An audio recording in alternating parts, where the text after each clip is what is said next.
જમીન ફાળવણીને લઈને રાજ્ય સરકારની બેવડી નીતિ પર વિધાનસભામાં ધારાસભ્ય અર્જુનભાઈ મોઢવાડિયાએ આકરા પ્રહાર કર્યા છે. કહ્યું, ગુજરાતમાં સૌથી વધુ ભ્રષ્ટાચાર મહેસૂલ વિભાગને લાગતા હોય છે. સૌથી વધુ ઝઘડા પણ જમીન સંપત્તિના કારણે થતા હોય છે.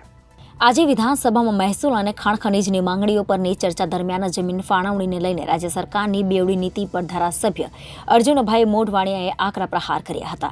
ધારાસભ્ય અર્જુનભાઈ મોઢવાડિયાએ જણાવ્યું હતું કે આજે ગુજરાતમાં સૌથી વધુ ભ્રષ્ટાચાર મહેસૂલ વિભાગને લાગતા હોય છે. સૌથી વધુ ઝઘડા પણ જમીન સંપત્તિના કારણે થાય છે. એટલે તેનો વહીવટ સરળ અને પારદર્શી હોવો જોઈએ.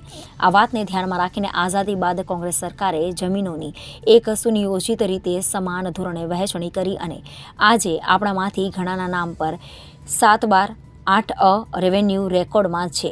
તો તેનું કારણ આઝાદી પછીની કોંગ્રેસ સરકારોએ ખેડેતીની જમીનના કાયદાને કારણે છે. જમીનનો આ સુનિયોજિત રીતે જે વહીવટ ચાલતો હતો તેને બગાડી આ સરકારે એવો વહીવટ કર્યો છે કે દિવસે ને દિવસે ઝઘડા લિટિગેશનનો વધે છે. અર્જુનભાઈ મોઢવાડિયાએ જણાવ્યું હતું કે ગુજરાતમાં 18,000 જેટલા ગામડાઓ છે, જેમાંથી 9,029 ગામોમાં જરૂર કરતાં ઓછી ગૌચર જમીન છે. 2023 ગામો એવા છે કે જેમાં શૂન્ય ગૌચર જમીન છે. આવી સ્થિતિ છતાં ગૌચરની જમીનો પાણીના ભાવે વેચાઈ રહી છે. છેલ્લા 2 જ વર્ષમાં 103,80,73,000 ચોરસ મીટર સરકારી પડતર ખરાબાની અને ગૌચર જમીન આ સરકારે ઉદ્યોગ ગૃહોને ભાડે કે વેચાણથી આપી દીધી છે. 18 લાખ ચોરસ મીટર જંગલની જમીન ઉદ્યોગ ગૃહોને આપી દેવાઈ છે. 1 લાખ સુરતમાં જ આર્સેલર મિત્તલ કંપનીને 196 હેક્ટર જંગલની જમીન આપવામાં આવી છે. પરંતુ એક પણ ગરીબ માણસને ઝૂંપડું બાંધવા 100 વારનો પ્લોટ માંગે તો આપવામાં આવ્યો નથી. ગરીબ લોકોના ઝૂંપડા તોડવામાં આવે છે, જ્યારે મોટા ઉદ્યોગપતિઓને છાવરવામાં આવે છે. અર્જુન મોઢવાડિયાએ જણાવ્યું હતું કે સુરત જિલ્લામાં ઝીંગાના તળાવો અને જમીન પર ઇનલેન્ડ એક્વાકલ્ચર ખૂબ વિકસ્યું છે. તેની સામે વાંધો હોઈ શકે નહીં, પરંતુ આ સંદર્ભે નેશનલ ગ્રીન ટ્રિબ્યુનલમાં એક અરજી થઈ હતી, જે અંગે ડિસ્ટ્રિક્ટ ઇન્સ્પેક્ટર ઓફ લેન્ડ રેકોર્ડની કચેરીએ જે અહેવાલ સોંપ્યો છે તે પ્રમાણે ઓલપાડ તાલુકાના 14 ગામોની 1,343.90 હેક્ટર જમીન ઉપર ઝીંગાના તળાવનું ગેરકાયદેસર દબાણ થયેલા છે. તેમજ 84 તાલુકાના 9 ગામોમાં તળાવોની 2,696 હેક્ટર જમીન પર ગેરકાયદેસર દબાણ થયેલા છે. આ માત્ર 2 તાલુકામાં ઝીંગાના તળાવો દ્વારા 4,039 હેક્ટર જમીન પર ગેરકાયદેસર દબાણ કરવામાં આવ્યું છે. આ અહેવાલ અને કોર્ટના હુકમ છતાં રાજ્ય સરકારે 2 વર્ષથી કોઈ કાર્યવાહી કરી નથી અને આ લોકોને છાવરવામાં આવે છે.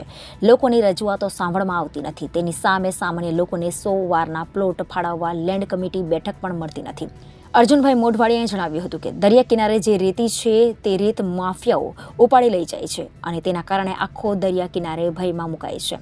તેમ છતાં કાર્યવાહી થતી નથી. મારી સરકારને વિનંતી છે કે દરિયાની રેતી ઉપાડવા પર રોક લગાવો, જેથી દરિયા કિનારે રહેતા લોકો બચી શકે. ગુજરાત હોય કે બીજા રાજ્યો હોય, એમાં સૌથી વધારે ભ્રષ્ટાચાર અને પ્રશ્નો ઊભા થતા હોય તો એ રેવન્યુ જમીનના વહીવટની અંદર હોય છે.